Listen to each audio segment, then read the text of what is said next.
It's Wednesday, June the 17th. Lake level's pretty much about the same as it was last week. It's 929 and a half. I mean, it's only dropped a few inches. There hadn't been hardly any generation at all in all three lakes. You know, Beaver, Table Rock, and both shoals. Water level's still real high. We're still about 12 and a half, 13 feet high. Apparently there's a lot of stuff downstream that must be flooded because they're not letting any water out of our area lakes. But the water temperature, it's in the high 70s, and I think the last week or so fishing's been really good, or it has been for me. It's picked up quite a bit. It seemed like a lot of these fish are finally moving out, going to where they're going to be for the summertime. Now the lack of current and water flow is kind of hurting some situations, but the fish are really getting grouped up out there where you can catch them on drop shots and jigs and just a lot of different baits. But it's been fun because, instead of one or two fish in an area, you've been able to catch 5 to maybe 10 fish in a spot, in a pretty small spot. And they seem to be biting, on a multiple different baits. Topwater bite hadn't been real good for me. I still got one handy, which I'll have one handy all summer long. But I've been going up in the rivers, doing a little flipping as well up there. But as far as for the dam lake, my best bite's probably been on a drop shot. And I say down lake, from the dam, Kimberling City, Baxter, Campbell Point, up into the James River. But multiple different colors working, like all brown, purple chompers will work real well. This is a Strike King KVD Dream Shot. I think it's Morning Dawn. This is a little hand pour that a buddy makes for me. And this one probably looks more like a real worm than anything. But kind of funny, I've been catching more on the Morning Dawn Dream Shot. And you can catch them out there still on a tube. Most of the fish in the morning, they're 12 to 15 foot where you can catch them on a jig or a tube.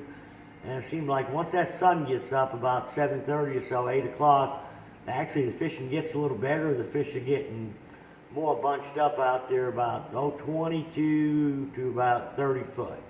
And that's where I've been doing the most damage on the drop shots. But earlier, I'll throw green pumpkin, watermelon red tube, football jigs working real well out on the points. I've been throwing a 5 fish lures, ultimate cover jig, a 3/4 ounce. And a lot of the colors, the bluegill are also spawning in a lot of those same areas.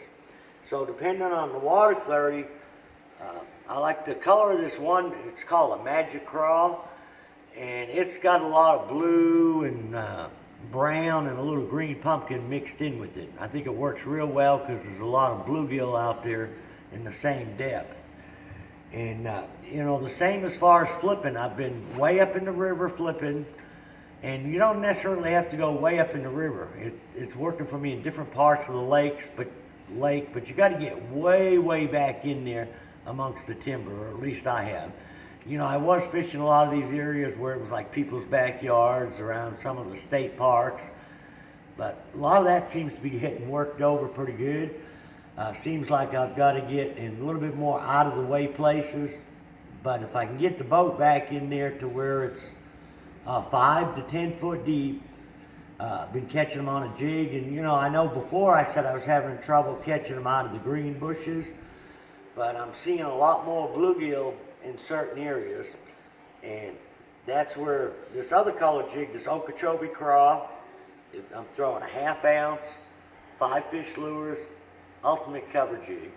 And what's really good about these jigs is swimming it through that real thick cover and brush. Mainly been catching largemouths back in there. And a lot of these fish, look like they recently just come off spawning beds. Some of their tails are still bloody. So I think there's a lot of fish that were a lot further behind than what we think. A lot of the places we're catching the Kentuckys and stuff out there on these run-outs and drops is normally where the largemouth are, but it seems like where the water's so high, I think a lot of them largemouth are tucked way back into cover where they're a little bit harder to get. And that's where the jig has been working real well for me. A beaver style bait had been, but it seems like last 4 or 5 days the jig has been working a lot better, because I'm actually, I'll pitch it to a particular tree and then I'll swim it back, and I seem to be getting as many of my bites swimming the bait back through the brush. Another bait that'll work in there is like a baby brush hog or a Strike King game hog, Texas rig with a 1/4 ounce or 5/16 ounce weight. Still catching them back there on a trick worm as well. But the good thing about the jig, especially where you're swimming it, you can cover a lot more water. And don't be afraid to throw, some of these areas I'm fishing, it's really dense. So it's real low light, and I've been able to catch a few fish on a buzzbait, right in the middle of the day when there's not a cloud in the sky, but it's, like I say, it's all shaded back in there.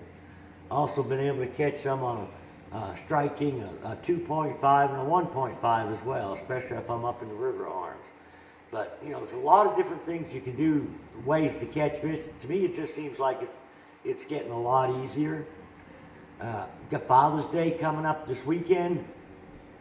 If you needing a present for somebody and you don't know what to get them, go in the Sportsman Factory Outlet, buy them a gift certificate. They've got a ton of sales going on, bunch of stuff that's 50% off. One thing that I was in there the other day, I picked up some new line. A lot of people ask me what kind of line I use, and I've been using a lot of advanced suffix line. I had to look. But anyways, I went in there the other day and got some of this new Strike King. It's a tour grade. This particular line here is a 6-pound fluorocarbon. I will use it on a drop shot. A lot of times I'll use the 6-pound mono as well. But what's really slick about this, it's got a little suction cup built into it. Stick it on the side of the boat, and you can just sit there and spool your rod. Instead of, putting a screwdriver or a pen or pencil through it, it really holds on there good. But I think that's the slickest thing since sliced bread. I think all spools of line ought to be set up like this. It makes it so much easier for re-spooling. But anyways, if you're in the market for some line, check out this new tour grade line. I've been using it for about a week and a half, and I've had really good luck with it. Doesn't seem to me like it's got, especially on drop shot where you get a lot of twist in memory, on a spinning rod. Doesn't seem like I'm getting as much twist with this new tour grade fluorocarbon than I do a regular fluorocarbon. But like I say, it's getting hot out there in the afternoon, but even in the heat of the day, these fish seem to be moving just a little bit deeper and grouping up. I think if they ever start running water, I think the bite's going to be even better out there. I think a crankbait, a big crankbait will really come into play once we get some current going. But right now, like I say, it's been a lot easier than it had been. The football jig and the tube, it's working from the dam up into the river. You might have to jump around to 3 or 4 points, but it seems like I'm not having to get the boat out of 30 feet and almost casting up to about what the old bank line is. And early in the morning, the bites are a little shallower. As the sun gets up higher, move back out a little bit with the fish. But there's so many different things, like I said, you can do. You can take a Texas rig worm and some of this thick cover.